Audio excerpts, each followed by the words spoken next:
अस्सलामु अलैकुम वरहमतुल्लाहि वबरकातुहू। चलिए शुरू करते हैं माइक्रोसॉफ्ट वर्ड।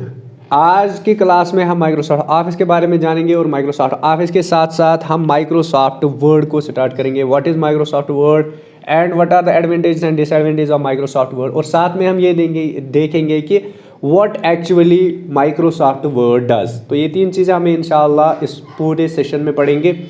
तो सबसे पहले जानते हैं कि what is Microsoft office. Microsoft office is a suite of products, यानी आप इस तरह कह सकते हो कि माइक्रोसॉफ्ट ऑफिस जो है, यहाँ पे आपको ऑफिस मिलता है, इसमें बहुत सारे एप्लीकेशंस होती है। मिनिमम आप समझ लो कि 7 एप्लीकेशंस इसके अंदर होती है। जैसे आप इस पर क्लिक करोगे तो यहाँ पे आपको 7 एप्लीकेशन नहीं मिलेंगी। जैसे कि आउटलुक है, वर्ड है, एक्सेल है, वन ड्राइव है, पावर पॉइंट, वन नोट है एंड स्काइप।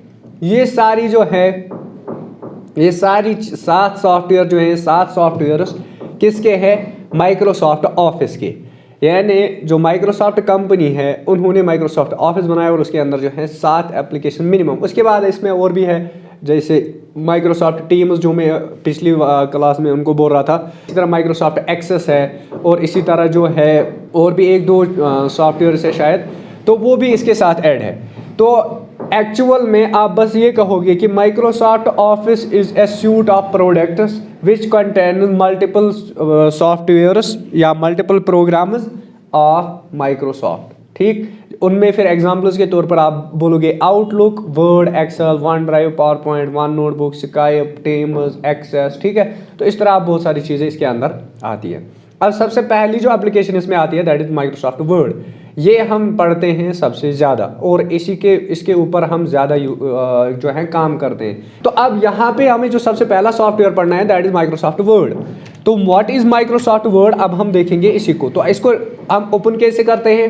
एज यूजुअल जिस तरह हम बाकी सॉफ्टवेयर्स को ओपन करते हैं, यानी स्टार्ट बटन पे क्लिक करते हैं और यहाँ पे WORD लिखेंगे।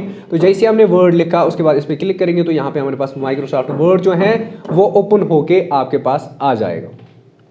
तो दिस इज माइक्रोसॉफ्ट वर्ड और यही है इसका फर्स्ट लुक। अब सबसे पहले हम समझते हैं कि what actually Microsoft Word is. तो Microsoft Word is a word processor, यही इसकी डेफिनेशन है, बस इतनी। Microsoft Word is a word processor, बस। यानी ये जो माइक्रोसॉफ्ट वर्ड है, प्रोग्राम है, एक सॉफ्टवेयर है, इसका काम क्या होता है? इसका काम ये है कि वर्ड को प्रोसेस करना। अब वर्ड किसको कहते हैं वो तो आपको पता ही है, यानी दिस इज गुड, चेयर। ठीक है, तो ये सारी चीज़ें जो हैं इन्हीं को हम बोलते हैं वर्ड्स। ठीक है, जैसे यहाँ पे file is a word, home is a word, document is a word, word is a word itself. अब इसी वर्ड को हम प्रोसेस करते हैं। What is process? Process means यानी इसको कुछ एडिशंस करेंगे और जो है कुछ चेंजेस करेंगे।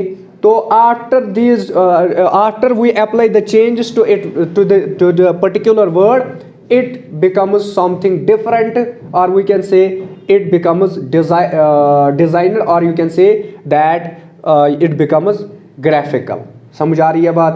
तो ये 3 चीज़ें, यानी वर्ड प्रोसेसर का मतलब ये होता है कि वर्ड को प्रोसेस करना और उसको किसी ऐसी फॉर्म में ले आना जो उसकी असल फॉर्म से बिल्कुल अलग होगी, यानी जो उसकी पहली वाली फॉर्म होगी उससे डिफरेंट होगा। ठीक, और वो दिखने में अलग होगा। अब इसी को कहते हैं वर्ड प्रोसेस। जैसे एग्जांपल है, यहाँ पे मैंने लिखा वर्ड, क्या लिखा मैंने? ये मैंने वर्ड लिखा। Now coming to the design, यहाँ पे मैं इसका जो है ऑफिस वाला डिज़ाइन अप्लाई कर देता हूँ। अभी देख लीजिए आप, ये आपको अभी दिख रहा है वर्ड, पूरी तरह दिख रहा है? नहीं दिख रहा है, आप नहीं पढ़ पाओगे इसको। तो अब देखो मैं इसको प्रोसेस करने लगा हूँ। नहीं, सबसे पहले मैं इसका फॉन्ट इंक्रीज करूँगा। अब दिख रहा है? तो दैट इज कॉल्ड प्रोसेसिंग। यानी इसको मैंने प्रोसेस किया, वर्ड लिखा मैंने और वर्ड को मैंने प्रोसेस करके बड़ा कर दिया और इसका साइज जो है वो मैंने 28 कर दिया, या इसके अलावा भी कर सकता हूँ, जैसे 30, 36। बात आ रही है समझ? Similarly I can change it font. ये देखो अभी मोटा आ रहा है, इटैलिक हो गया, अंडरलाइन हो गया। Now change coming to the colour, ये रेड कलर आ गया और इसका बैकग्राउंड जो है ये दूसरा आ गया। इसी तरह यहाँ पे मैं इसका फॉन्ट भी चेंज कर सकता हूँ, जैसे कि एल्गेरियन में इसका रख देता हूँ। पहले इसको सिलेक्ट करेंगे एक बार और देन यहाँ पे मैं इसको एल्गेरियन रखता हूँ। अब देखो अब ये कितना डिफरेंट लग रहा है। अभी देखो अब ये कैसा था और अब देखो कैसा है, तो दैट इज प्रोसेसिंग। यही इन ही चीज़ों को हम प्रोसेस कहते हैं। यानी हमने एक वर्ड लिखा, फिर उसको प्रोसेस कर दिया, और प्रोसेस करके इसको टोटली डिफरेंट बनाया। जिस तरह ये पहले था उसके बनिस्बत इसको पूरी तरह से डिफरेंट करके हमने इसको बहुत ही अच्छा और उम्दा बना दिया। ठीक, गुड लुकिंग भी कह सकते हो आप। तो यही प्रोसेसेस हम करते हैं वर्ड के अंदर। अब आया समझ what is word, Microsoft word. अब इसके अंदर कितने काम हम करते हैं, बहुत ज़्यादा। जैसे अगर हमें कोई बुक लिखनी होगी तो वो हम इसमें लिखते हैं, कोई एप्लीकेशन लिखनी होगी तो इसमें लिखते हैं, सर्टिफिकेट बनानी होगी तो इसमें बनाते हैं। समझ आ रही है बात। और इसी तरह बहुत सारे, हत्ता है कि फोटो प्रिंटिंग वगैरह भी हम इसके थ्रू कर सकते हैं और बहुत ही अच्छे अंदाज में कर सकते हैं। बात आ रही है समझ। तो ये बहुत सारे काम में, और खुसूसन ये बनाया गया है डॉक्यूमेंट यानी डॉक्यूमेंट राइटिंग के लिए। क्या बोलते हैं इसको, डॉक्यूमेंट राइटिंग के लिए। यानी डॉक्यूमेंट में फिर बुक्स भी आती है, और आपके नोट्स जो आपको कॉलेज में दिए जाते हैं वो भी इसी के अंदर लिखे जाते हैं। ठीक है, और मतलब आपके एग्ज़ाम पेपर्स जो होते हैं, आपका रिज़ल्ट कार्ड जो होता है, ये रिज़ल्ट जो आपका बनाया जाता है, या आपके मार्क्स जो दिए जाते हैं, और आपकी फ़ाइनल में सर्टिफिकेट भी इसी वर्ड के अंदर बनाई जाती है। तो आप देखो ये कितना ज़्यादा यूज़ होता होगा पर पूरे दुनिया के अंदर, और पर स्कूल और डिस्ट्रिक्ट के अंदर कितना यूज़ होता होगा ये। ठीक है, तो ये है हमारा वर्ड। अब यहाँ तक समझ आया। अब नेक्स्ट वाली जो चीज़ है, अब सबसे पहले इसके अंदर जो है बहुत सारे मेन्यूज है। सबसे पहला मेन्यू जो है that is called file menu. क्या बोलते हैं इसको, फाइल मेन्यू। तो पहले हम इस पे आते हैं। What is file menu. File menu में आपके पास वो ऑप्शन मिलेंगे, यानी जो आपके फाइल या आप बोल सकते हो डॉक्यूमेंट के रिलेटेड होंगे। किसके रिलेटेड, डॉक्यूमेंट। यानी आप डॉक्यूमेंट के साथ क्या करना चाहते हो, डॉक्यूमेंट को किस तरह प्रोसेस करना चाहते हो, उसके अंदर कौन सी प्रॉपर्टी लगाना चाहते हो, वो सारी चीज़ें आपको यहाँ पे मिलेगी। सबसे पहले अगर आप आते हो पहले वाले पे, यहाँ पे इन्फो लिखा है विच मीन्स इंफॉर्मेशन। ठीक है, तो इन्फो का मतलब, इन्फो के अंदर हमारे पास ये तीन चीज़ें हैं, इनको रहने देते हैं। पहले हम आ जाते हैं इस साइड में। यहाँ पे बता रहा है कि प्रॉपर्टीज, इस डॉक्यूमेंट की प्रॉपर्टीज। सबसे पहले साइज, अभी बता रहा है नॉट सेव्ड येट, अभी हमने सेव नहीं किया तो इसका साइज अभी इसको पता नहीं है। तो सबसे पहले हम इसको सेव करते हैं। मैं Ctrl+S करके इसको सेव कर देता हूँ। कहाँ पे कर देते हैं, ब्राउज कर देते हैं एक बारी, और यहाँ पे कर देते हैं डॉक्यूमेंट्स के अंदर ही, और इसको हम लिखेंगे टेस्ट 12। टेस्ट 12 मैंने इसका नाम रखा। ठीक, अभी तक ये साइज हमें बता रहा था इसका भाई साइज कितना है, नहीं, but when we will click on file, अभी देख लो आप यहाँ पे 13.0 KB इसका साइज आ गया। ठीक है, और इतना ही नहीं, जितना आप इसके अंदर टेक्स्ट लिखोगे, PROCESSOR, word processor and graphic designer. ठीक है, अब मैंने इतना टेक्स्ट लिखा, अब मैं सेव करता हूँ, और जो है फाइल मेन्यू के अंदर आते हैं। 13.0 अभी था, अभी क्या है 13.1। तो ये अब आप और एक जो है यहाँ पे इंसर्ट कर लो, क्या पेज 2-4 कर लो इंसर्ट। ठीक, और यहाँ पे आ जाओ, अब कर लो इसको एक बारी Ctrl+S, फाइल मेन्यू में आ जाइए। 13 तो बढ़ रहा है ना, और उसके अंदर, इसके अंदर आप कोई इमेज डाल दो, कोई भी इमेज, यानी पिक्चर आप ले आओ कहीं से। ये वाली पिक्चर कर देते हैं, तो ये मैंने पिक्चर डाल दी। अब आप आ जाइए किस में, फाइल मेन्यू में, इसको एक बारी सेव कर दो। यहाँ पे आ जाइए 188, अभी 13 था, 13.1, अभी देखो 188। तो इट मीन दैट कि the size changes with the change in the document content. जब आप कंटेंट चेंज करोगे तो आपके डॉक्यूमेंट का साइज भी चेंज होता चला जाए। बात आई समझ। Next we have the pages. Page का मतलब होता है इसके अंदर कितने पेज है। अगर हम बात करें अभी की, अभी हमारे पास जो है टोटल पेजेस यहाँ पे दिखा रहा है नीचे 11 of 3, हम पेज नंबर 3 में हैं, लेकिन हमारे पास टोटल पेज कितने हैं, बात आई समझ। अगर आप यहाँ पे और एक कर देते हो, यहाँ पे देखो आप पेज में आ जाओ, यहाँ पे और एक पेज करो तो यहाँ पे आप दिखाएगा 12, 5 of 12, लेकिन अभी हम 5 में हैं, यहाँ पे फाइल में आ जाओगे तो यहाँ पे 12 पेजेस होंगे। Then we have words. Words कितने हैं हमारे पास, 5। तो चलिए गिनते हैं इनको। वर्ड प्रोसेसर एंड ग्राफिक, वो कहाँ है बाकी, नीचे चला गया हुआ होगा शायद, ग्राफिक डिज़ाइनर। तो कितने आ गए, ये आ गया 1, ये आ गया 2, और ऊपर आते हैं, ऊपर 3 है, कितने आ गए, तो यहाँ पे कितने दिखा रहा है, 5। अब अगर आप यहाँ पे लिखोगे, यहाँ पे और कुछ लिख लो, जैसे कि दिस, तो कितने आ गए, अब 6 आ गए ना, तो यहाँ पे देखो आप 6 आ गए। तो it will count the words, यानी कितने वर्ड्स आपने लिखे हैं वो यहाँ पे दिखाएगा। Then we have total editing time, कितने टाइम में आपने इसको एडिट किया, तो 8 मिनट से हम कर रहे हैं।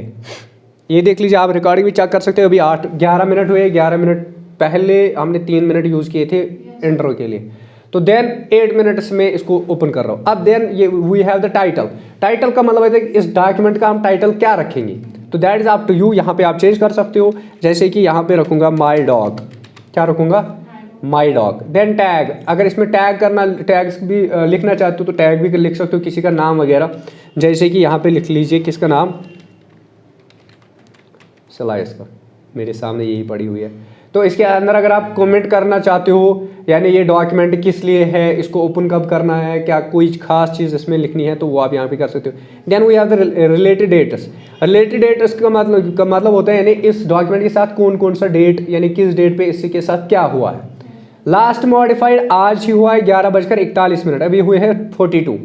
तो इट मीन दैट अगर मैं वापस जाऊँ, अभी क्या दिखा रहा है 11:41, यहाँ पे मैं कुछ और चीज़ लिखूँगा, आप देखो वो अभी दिखाएगा हमें वहाँ पे 11:42, नहीं अभी मैंने सेव नहीं किया, सॉरी, यहाँ पे एक बारी सेव करना होगा। देन आप आ जाइए, कहाँ गया, ये 42, ठीक है, अभी हुआ ना यहाँ पे 43। अभी आप यहाँ पे कर लो काम, यहाँ पे आ जाइए और यहाँ पे आप कुछ भी लिख लो, या एक चीज़ को हटा दो, इसको हटा दो, अब सेव कर लो। अभी ये 43 दिखाएगा टाइम। हटाने पे, मॉडिफाई का मतलब होता है चेंज करना, चाहे आप कुछ ऐड कर लो चाहे डिलीट कर लो, दैट डजंट मैटर। बात आई भी समझ, आसान समझ आ रहा है कि नहीं। तो इट मीन्स दैट कि अगर आप कोई भी चेंज करते हो, चाहे ऐड कर लो चाहे डिलीट कर लो, तो आपके पास जो है उसका डेट जो है वहाँ पे सेव हो जाता है कि कब चेंज हुई है। Then we have created, created का मतलब होता है कब बनाया गया था, तो कब बनाया हमने ये इसको 11:33 पे, ठीक है, 11:33 पे हमने इसको बनाया और अभी तक हम इसको जो है अभी एडिट कर रहे हैं। Then we are last printed, यहाँ पे लास्ट आपने इसको प्रिंट कब किया था, हमने किया ही नहीं है, तो यहाँ पे कोई डेट ही नहीं है, तो एक बारी निकालते हैं। तो यहाँ पे मैंने प्रिंट का ऑप्शन किया, लेकिन यहाँ पे it will take a lot of time, तो यहाँ पे मैं प्रिंट ऑल पेजेस की जगह में खाली कस्टम प्रिंट रखूँगा, और कस्टम प्रिंट में मैं यहाँ पे पेज नंबर 1 रखूँगा बस, ठीक है।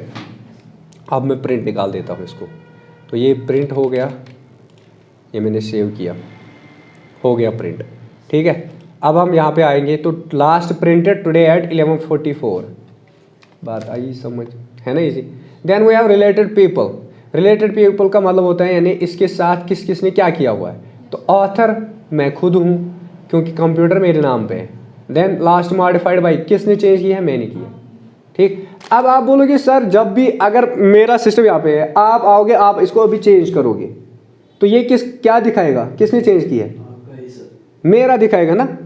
तो व्हाट डज इट मीन, फिर यहाँ पे क्यों होते हैं ये चीज़ें, ये उस टाइम पे यूज़ होता है जब आपने यहाँ पे डॉक्यूमेंट बनाया, आपने रिजल्ट बनाया किसी का, फिर क्या करना था आपको यहाँ पे श्रीनगर भेजना है, आपने यहाँ से रिजल्ट बनाया, अब श्रीनगर भेजना है। अब आपने इसको सेव किया, उसके बाद पेन ड्राइव में भर के किसी बंदे को दे दिया, ठीक। अब वो बंदा क्या करता है, वो उसको लेके जाता है, जैसे वो लेके जाता है उसको कुछ स्टूडेंट्स पैसे वगैरह देते हैं, हमारे मार्क्स बढ़ाओ, वो अपने सिस्टम में लॉगिन कर देता है, अपने सिस्टम में उसने ओपन किया, तो अब वो मॉडिफाई करेगा, तो मॉडिफाई की जगह अब किसका नाम आएगा, उसी का, क्योंकि उसने अब अपने सिस्टम से लॉगिन किया ना। तो यहाँ पे लास्ट मॉडिफायर जो है वो चेंज होके मेरे नाम से चेंज होके उसके नाम आए, उसका नाम आएगा, that's why these 2 things are there. तो इसका मतलब ये है कि जब हम इस सिस्टम से ये ही फाइल निकालेंगे फिर दूसरे सिस्टम में लगाएंगे, तो जो अकाउंट वहाँ पे साइन इन हुआ होगा, तो जब आप इसी फाइल को ओपन करोगे यहाँ पे लास्ट मॉडिफाइड उसका नाम आएगा। बात आई समझ, तो यही है issue. Now we have the protect document. Protect document का मतलब यही होता है कि हम डॉक्यूमेंट को कैसे प्रोटेक्ट करें। इससे क्या होता है बेटा, इससे यहाँ पे आप इसको रिस्ट्रिक्शंस रख सकते हो, यानी आप इसमें पासवर्ड रखोगे, फिर आप अपना पासवर्ड अपने पास रखोगे, ठीक है। तो पासवर्ड के बगैर ही किसी के मतलब बस की बात नहीं है कि उसको ओपन करें। सबसे पहले यहाँ पे आता है ऑलवेज ओपन रीड ऑनली, यानी जब भी ये ओपन होगी ये रीड ऑनली ओपन होनी चाहिए। What is read only mean, read only का मतलब क्या होता है, एक होता है रीड ओनली, दूसरा होता है राइट ओनली, तीसरा होता है रीड राइट ऑन, दोनों। ठीक है, अब रीड ओनली का मतलब होता है खाली पढ़ने के लिए, राइट ओनली का मतलब होता है खाली लिखने के लिए, और रीड राइट का मतलब होता है दोनों, पढ़ने और लिखने के लिए भी। जैसे आप इस पर क्लिक करोगे तो हो गया इस पर अप्लाई। ठीक, अब इसको आप एक बार सेव कर दो एंड देन इसको आप फिर से ओपन करोगे। जब आप इसको ओपन करोगे ना तो ये यहाँ पे आपको बताएगा कि ये टेस्ट 12 है ना, ये आपको बताएगा कि this document is restricted, the author would like you have to read only, यानी you should read only your selection yes कहीं। तो मैं बोलूँगा चलो ठीक है, ओके रीड ऑनली। लेकिन फिर अगर मैं इसके अंदर एडिटिंग करना चाहूँ तो मैं कर सकता हूँ, लेकिन रीड ऑनली ये है। तो जब मैं इसको सेव करूँगा, आप देख लीजिए ये उसके साथ सेव नहीं होगा, यहाँ पे आपको नाम चेंज करना पड़ेगा, यानी आप यहाँ पे 12 की जगह 13 लिखना पड़ेगा आपको, and then you will have to save it. अब बताओगे आप सर इसमें तो ये आ गई, जब आप इसको क्लोज करोगे, अब हमारे पास 12 भी है 13 भी है, जब आप 12 को ओपन करोगे वो इसके बगैर होगा, किसके बगैर, जो हमने नई चीज़ इसके अंदर ऐड की है ना वहाँ पे है ही नहीं, और जो हमारी 13 है उसमें वो चीज़ होगी। यहाँ पे ये भी रिस्ट्रिक्टेड है, इसमें देखो आप 13 है ना, ये है ना ये चीज़, लेकिन इस वाले में आप देख लो इसमें है ही नहीं। एंड दिस, और यहाँ पे देखिए एंड दिस, फिर मैंने लिखा YFTUY, तो that is difference read only, यानी ये रीड ऑनली है। आप अगर कोई चेंज करना चाहे तो उसके लिए अलग से नई फाइल बन जाएगी। ठीक है, तो उसका नाम भी बदलना पड़ेगा, अगर नाम यही रखेंगे तो वो फिर सेव ही नहीं हो जाएगी, फिर तो वो डिलीट हो जाएगी वो पुरानी। तो इट मीन्स दैट कि इससे भी रिस्ट्रिक्शन थोड़ी सी आती है। इससे अच्छा ऑप्शन है एनक्रिप्ट विद पासवर्ड। आप इसको पासवर्ड लगा दो, बात खत्म, फिर कौन देखेगा। देख लीजिए एनक्रिप्ट विद पासवर्ड, इस पर आपने क्लिक करना है, then you have to write down the password. मैंने यहाँ पे 4 बार 0 रखा है, then I will click on okay, तो ये बोलेगा रे एंटर कीजिए, 1 2 3 4, 2 बार मैंने कंफर्म किया तो हो गया। ठीक, अब इसको सेव कर देते हैं, ये मैंने दूसरे वाले को सेव किया, और आप देख लीजिए यहाँ पे पते की बात देख लो, इसको हमें फिर से नाम चेंज करना होगा, हमें लिखना होगा 14, क्यों, क्योंकि 13 तो रीड ऑनली थी। अब देख लीजिए इसको हम क्लोज कर देते हैं, तो यहाँ पे 14 वाली को हम जैसे ही ओपन करेंगे तो ये हमें मांगेगा पासवर्ड। अब अगर मैं कोई गलत पासवर्ड दे देता हूँ तो ये ओपन ही नहीं होगा। ठीक, तो वापस मुझे इसको ओपन करना है, तो I need to write down the password as correct password. ये मैंने 4 टाइम 0 लिखा, अब यहाँ पे ओपन होगा ये। तो this is the best way to protect your document. ठीक है, तो यही वो चीज़ है जिससे आप अपने डॉक्यूमेंट को प्रोटेक्ट कर सकते, और वो भी अच्छी चीज़, वो अच्छे अंदाज में। 1 2 3 4, चलिए यस फाइल मेनू। तो अब यहाँ पे ये था प्रोटेक्ट, उसके बाद है रिस्ट्रिक्ट एडिटिंग। ये बाकी सारी चीज़ें जो हैं ये भी इसी के लिए यूज़ होती है, बट मैंने आपको बेस्ट 2 दिखाए कमेंट। अगर आपको पहले वाले 2 ऑप्शंस मतलब पसंद आते हैं तो then you can apply these 2। अगर आपको तीसरा वाला भी करना है तो you can use one of them. यानी रिस्ट्रिक्ट एडिटिंग का मतलब होता है, जिस तरह मैंने पहले बोला कि read only, similarly we have the restrict editing which means that कि इसमें जो है कंट्रोल कर सकते हो आप कि इसके साथ कौन चेंजेस कर सकता है और कौन नहीं कर सकता है, यानी किसको आप इजाज़त देते हो किसको नहीं देते हो, ये आप पे डिपेंड करता है। जैसे कि अगर आप रिस्ट्रिक्ट एडिटिंग की बात कर रहे हैं तो यहाँ पे लिखा है control the types of changes others can make, यानी कौन कौन इसको चेंज कर सकता है और किस तरह की चेंज कर सकता है, वो आप पे डिपेंड है। जैसे यहाँ पे करें बात फॉर्मेटिंग रिस्ट्रिक्शंस, यानी जो फॉर्मेट हमने इस पर सेट किया हुआ है, फॉर्मेट मीन्स चाहे साइज़ हो, चाहे कलर हो, चाहे वर्ड के ये जो इटैलिक अंडरलाइन बोल्ड है ना, इस सारी चीज़ों इन सब को मिला के हम बोलते हैं फॉर्मेट। समझ आ रही है बात। तो खुसूसन साइज़ और कलर वगैरह, तो अगर आप यहाँ पे करते हो ना फॉर्मेट रिस्ट्रिक्शंस पे नीचे चेक, तो इट मीन्स दैट कि no one would be able to change its colour, size and other things, जैसे कि बोल्ड, इटैलिक एंड अंडरलाइन। बात आ रही है समझ। तो दैट इज यहाँ पे आप कर सकते हो स्ट्रिक्ट, यानी limit formatting to a selection of styles, यानी जो भी हमने सिलेक्शन ये स्टाइल्स इसमें अप्लाई किए हुए हैं वो नहीं होनी चाहिए। सिमिलरली वो याद है next one which is editing restrictions. Editing restrictions का मतलब होता है, यानी इसके अंदर जैसे मैंने लिखा है वर्ड प्रोसेसर एंड, अब आप यहाँ पे लिख सकते हो, मैंने प्रोसेसर लिखा वर्ड प्रोसेसर एंड, अब आप नीचे इसके अंदर कुछ भी लिखना चाहते हो, यानी वर्ड माइक्रोसॉफ्ट वर्ड लिखोगे आप, माइक्रोसॉफ्ट वर्ड प्रोसेसर एंड, अगर आपने ये लिखना है तो यहाँ पे अगर आपने रिस्ट्रिक्ट या एडिटिंग रिस्ट्रिक्शन लगाए हैं तो इसके अंदर वो आप एडिट नहीं कर पाओगे, और अगर आपने किया तो वहाँ पे क्या होगा, नई फाइल बन के आ जाएगी, ये वाली नहीं होगी। तो यहाँ पे आप इसको चेक करोगे। फिर देन वी हैव यहाँ पे और एक ऑप्शन है दैट इज कॉल्ड, यानी एनक्रिप्शन किसके लिए होनी चाहिए। तो सबसे पहला ऑप्शन है एवरीवन, यानी कोई भी कुछ नहीं करना चाहिए इसको। एवरीवन मीन्स हर एक के लिए रिस्ट्रिक्शंस होनी चाहिए, यानी कोई भी इसके साथ ना ही एडिट करना चाहिए और ना ही इसका कलर वगैरह चेंज करना चाहिए, ना फॉर्मेट चेंज होना चाहिए और ना ही जो है एडिटिंग होनी चाहिए। तो यहाँ पे आप फिर एडिटिंग ये एवरीवन पे चेक करोगे और यहाँ पे आपके पास ऑप्शन मिलेगा और भी जो भी आपके यानी रिमूव ऑल एडिटिंग ये परमिशंस फॉर दिस यूज़र, इसके लिए आप सारी परमिशंस डिसमिस करा सकते हो। ठीक है। Then we have the start enforcement. तो ये चीज़ तभी अप्लाई होगी जब आपने वो वाली चीज़ें अप्लाई की होंगी, ऊपर वाली बात आ रही है समझ। ये देखिए यह स्टार्ट एनफोर्समेंट है। अगर आप जब आपने ये सारी चेंज की ने देन आप यहाँ पे यस करोगे तो उसके बाद से यहाँ पे अप्लाई हो जाएंगी ये चेंज। ठीक है। मेरे ख्याल से ये नहीं करना चाहिए, अगर आप करना चाहते हो तो you can do it. Then we are the next one which is known as restrict access. तो ये भी एक्सेस भी इसी में, इसमें 3-4 लोग आते हैं, यानी आप किसको इजाज़त देना चाहते हो और किसको नहीं देना चाहिए। ये देख लो आप, connect to rights management services and get templates, यानी आप को ऑनलाइन सर्विसेज से कनेक्ट करना होगा और उसके बाद किसको कौन इसको देखना चाहिए। जैसे फेसबुक पे हम पोस्ट अपलोड करते हैं, फिर उसमें लिखते हैं ना पब्लिक प्राइवेट, होते हैं ना 2 ऑप्शन, या फ्रेंड्स ओनली, 3 ऑप्शन यहाँ इस तरह लिखा होता है, for me, for friends only, for everyone. तो ये 3 ऑप्शंस होते हैं, यानी जो कोई देखना चाहते हैं वो देख सकता है, या पब्लिक जिसको हम बोलते हैं, या फ्रेंड्स जिसको बोलते हैं, यानी वही लोग देखेंगे जो मेरे फ्रेंड्स हैं। तीसरा होता है ओनली मी, खाली मैं देखना चाहता हूँ और किसी को नहीं देखना चाहिए। तो सिमिलरली यहाँ पे आप फिर उसमें दे सकते हो ऑप्शंस, कौन कौन देख सकता है इसको और कौन नहीं देख सकता। Then we have the add digital signature. Digital signature का मतलब होता है यानी डिजिटली साइन करना। तो डिजिटली साइन करने के लिए आपके पास 2 ऑप्शंस हैं, इसमें 2 चीज़ें लगती है, एक तो आपकी ईमेल एड्रेस और दूसरा आपका नाम, यानी जो आपने जिस नाम पे ये रजिस्टर होगा ना उसका डिजिटल सिग्नेचर इसमें खुद ही ऐड हो जाता है। ठीक है।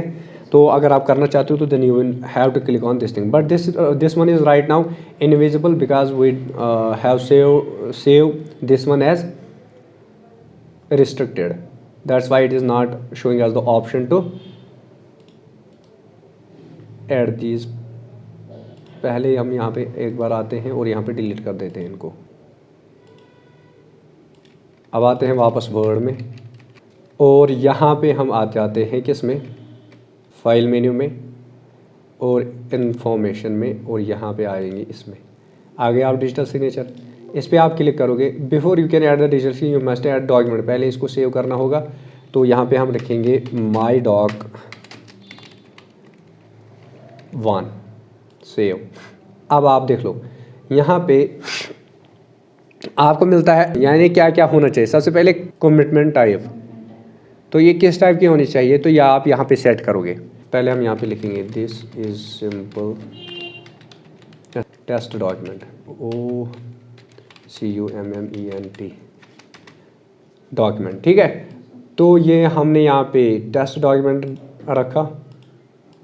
ठीक है। तो अब पे आ जाते हैं फाइल मेन्यू के अंदर। अब आते हैं हम इंस्पेक्ट के अंदर यानी प्रोडक्ट डॉक्यूमेंट के अंदर, देन यहाँ पे ऐड डिजिटल सिग्नेचर।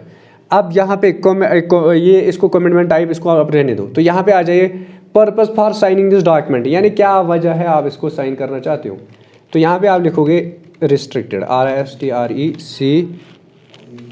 ये आपकी मर्जी है, आप कुछ लिखो या मत लिखो, आपकी मर्जी है। जो भी आप यहाँ पे purpose of restriction, purpose of signing this document का मतलब ये होता है कि आप क्यों इस पे साइन करना चाहते हो। आप इसको कॉन्फिडेंशियल भी लिख सकते हो, रिस्ट्रिक्टेड भी लिख सकते हो, जो आपके जहन में, यानी वजह पूछ रहा है कि क्यों करना चाहते हो क्या साइन, तो आप बोलोगे कि आप यहाँ पे लिख सकते हो डायरेक्टली रिक्वायर्ड, क्या REQUIRED, यानी रिक्वायर्ड, यानी ये साइन हमें करना ही है, ये ज़रूरी है। ठीक है। देन अब यहाँ पे डिटेल्स, इसके अंदर क्या क्या आना चाहिए साइन के अंदर। तो यहाँ पे आप जो भी चीज़ें रखना चाहते हो वो आप लिख सकते हो। जैसे कि साइनर का रोल का मतलब होता है कि एक साइन करने वाला कौन है। यहाँ पे मैं लिखता हूँ MANAGING, मैनेजिंग डायरेक्टर, ये होता है रोल। आप स्टूडेंट हो, आप लिखोगे स्टूडेंट। इसी तरह कोई ट्रेनर है वो लिखेगा ट्रेनर, टीचर है टीचर, प्रोफेसर है प्रोफेसर, तो प्रिंसिपल है प्रिंसिपल। तो यहाँ पे साइनर रोल टाइटल आप लिखोगे यहाँ पे डायरेक्टर, यानी जो भी आपकी उसको बोलते हैं डेजिग्नेशन, यानी आपका रोल क्या है, यहाँ पे क्या कर रहे हो आप यहाँ पे। देन प्रोडक्शन प्लेस, एड्रेस, यानी एड्रेस कहाँ पे, ये आपकी मर्जी है, जो भी अगर आप लिखना चाहते हो लिखो, अगर नहीं लिखना चाहते हो तो कोई बात नहीं। मैं यहाँ पे खाली यहाँ पे अगर आपको लिखना चाहते हो ये चीज़ तो ये मैं लिखूँगा, बाकी कोई चीज़ मैं नहीं लिखता। Then I will click on okay. ये मान ही नहीं रहा शायद, हो गया।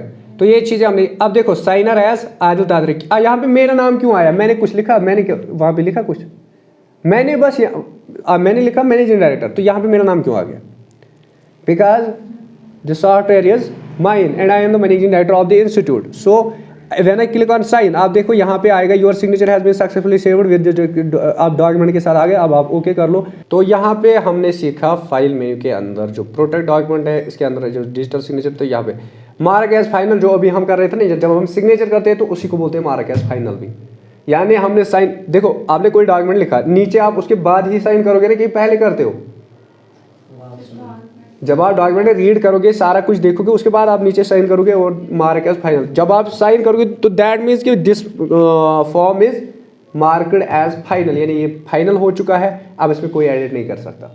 तो सिमिलरली यहाँ पे मार्क एज फाइनल का मतलब यही होता है कि अब मैं यहाँ पे लिखूंगा मार्क एज फाइनल सिलेक्ट करूंगा, तो इट मीन्स दैट कि इसमें कोई एडिटिंग करने की ज़रूरत नहीं है, ये हो चुका है। बात आई समझ? तो आज के लिए इतना काफ़ी है, बाकी पढ़ देंगे इंशाल्लाह कल। अल्लाह हाफ़िज़।